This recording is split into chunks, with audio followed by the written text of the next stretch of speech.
బోధ చేశాడు కనుకే బ్రెన్హామ్ అనే ఆయన కుక్క చావు చచ్చాడు అని నేను అంటున్నానండి. కుక్క చావు చావడం అని తెలుసు కదా, కారులో వెళ్తుండగా యాక్సిడెంట్ అయ్యి మరి చచ్చిన తర్వాత కూడా వీళ్ళు లెగిస్తాడేమో, మళ్ళీ మూడో రోజు లెగిస్తారేమో, లేదా టైం ఇచ్చాడు కదా, టైం కొరకు మళ్ళీ శవాన్ని చాలా రోజులు ఉంచారండి. ఎన్ని రోజులు ఉంచారు సార్? 107 days. అప్పటికే కుళ్ళిపోయి ఉంటుంది. ఎలా ఉంచారో.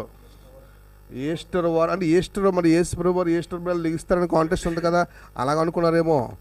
కానీ ఆయన లెగలేదు కనుక అబద్ధ ప్రవక్త అయిపోయాడు. ఆటోమేటిక్గా అర్థమైపోతుంది కదా, లెగలేదంటే అర్థం ఏంటి? అబద్ధ ప్రవక్త.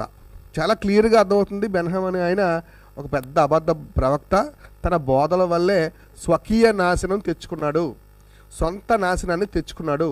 కుక్క చావు చచ్చాడు అనేది ఇందు మూలంగా నేను తెలియజేస్తూ ఉన్నాను.